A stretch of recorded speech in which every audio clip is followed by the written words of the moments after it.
tends to help us understand that the audience is here. Mary Ellen, don't leave, because we're going to take a break. Okay? Yes? When they're picking the Gospels for the lectionary and the reading, how did they come about that? Because the Gospels are so different.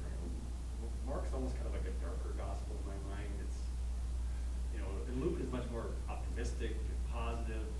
So how do they pick what we're going So you're asking me, how did the church, Yeah. how did the lectionary system, that's a good way to end. By the way, I have to explain, if you did go online, if you had to or just wanted to go online to review the lectures last time, we got a few concerns, some complaints. Because I go on and on and on and on and on. I go on and on and on. But because of where we host these, it's a limit to like 55 minutes. And so that's why my on and on got cut off sometimes. So that's why we're smarter this time. We're gonna. Your bladders will be happy too. We'll take more shorter breaks, but more of them, so that we can package this a little bit more smartly. That's great. Thank you. Okay. So I was on it. I got like 5 or 10 minutes here. Great question. How does the lectionary work? A lectionary is, don't think of the book initially, think of a method. A lectionary is a way of reading a work, reading a book. And from the very beginning in the church, lectionary systems began to develop an orderly way of reading through a book.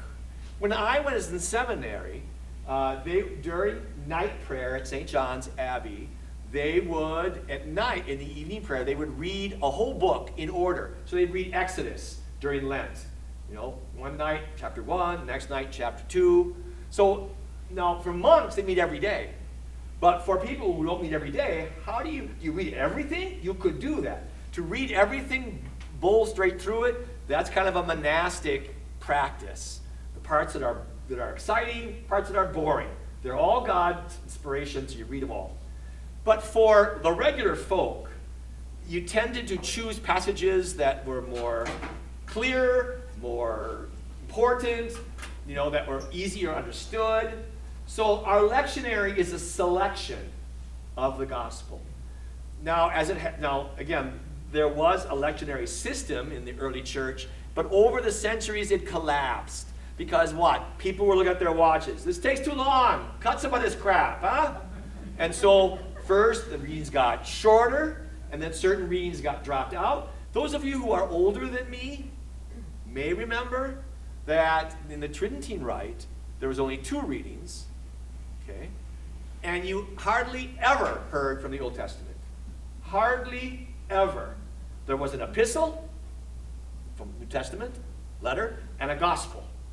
And that was it. And every second Sunday of October was the same reading. We had a 1-year lectionary cycle. So we read stuff every year. The third Sunday of June was the same readings. But it was the Bible is huge, and we read maybe 130 passages. That was it.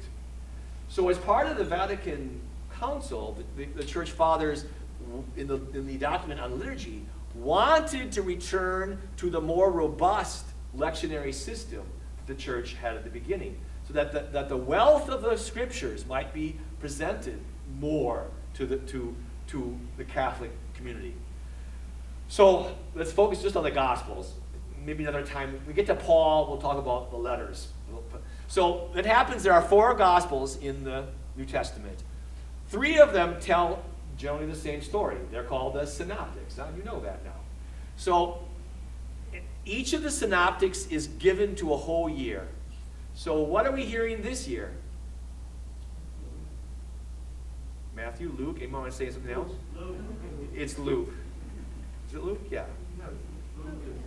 No, it's Matthew. It's Matthew.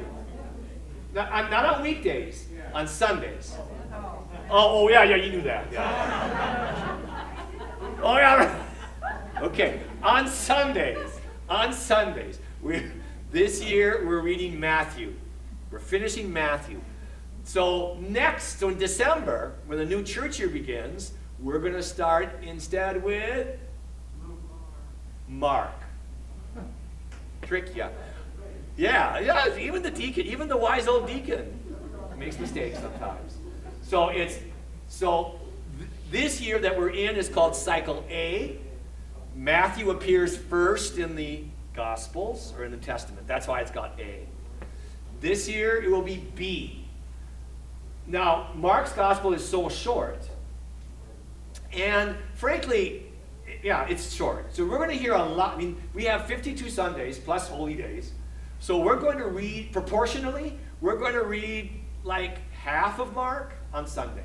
So you hear more of that gospel on Sunday because it's shorter. In this year, Matthew is so long, we're reading maybe 35%. Okay? And Luke is also very long. So proportionally, we read less there too.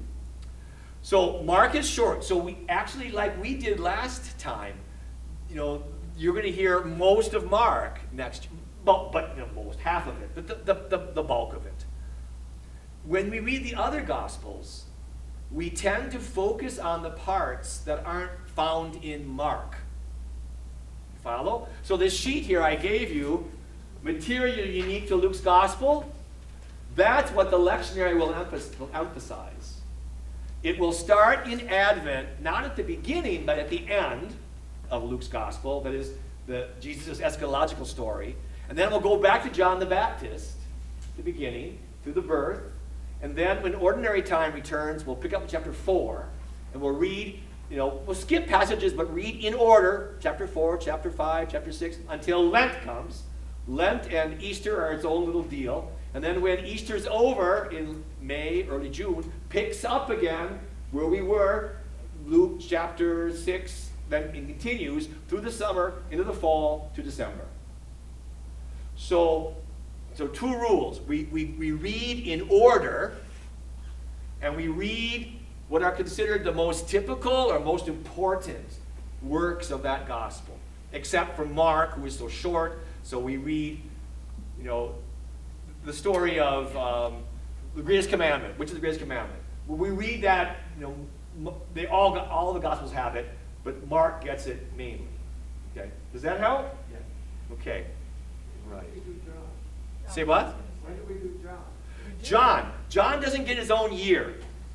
When we read John this year, I'll come back to talk about that. John's a little scary. So he gets read during seasons. It gets read during Lent. Back up. It gets read during Christmas. A little bit in Advent. This next year we'll read just a little bit. The third Sunday of Advent we'll read a little bit of John. In Christmas, a little bit of John. Lent, good deal of John. Easter, a lot of John. But do we do John justice? Not at all. The lectionary system is wonderful, but St. Paul gets the shaft. The Old Testament gets the shaft. John gets the shaft. It's usually in the summer we get the Bread of Life discourse. In the year of Mark, coming up, we'll get 6 weeks of John, 2. But John is a wonderful gospel, but I think the editors were afraid of John, because it is a little bit scary. And I'll talk about that when we get to John. I really love John, but it's just, people who tell you that John's our favorite gospel, be careful of them. One little thing. Matthew, Mark, and Luke, Jesus talks a lot about care for the poor, the outsider, loving your enemy, loving your neighbor. John says only, love your brothers in the church. There is no universal love your enemy, love weird people. No. Love your brothers. No, but that's the brothers. Now, just right there, if all you had was John, Christianity would not have developed things like orphanages and hunger programs. I'm not saying that people who like John don't contribute. I'm just saying, if that's all you heard, it would have shaped how we are as a church.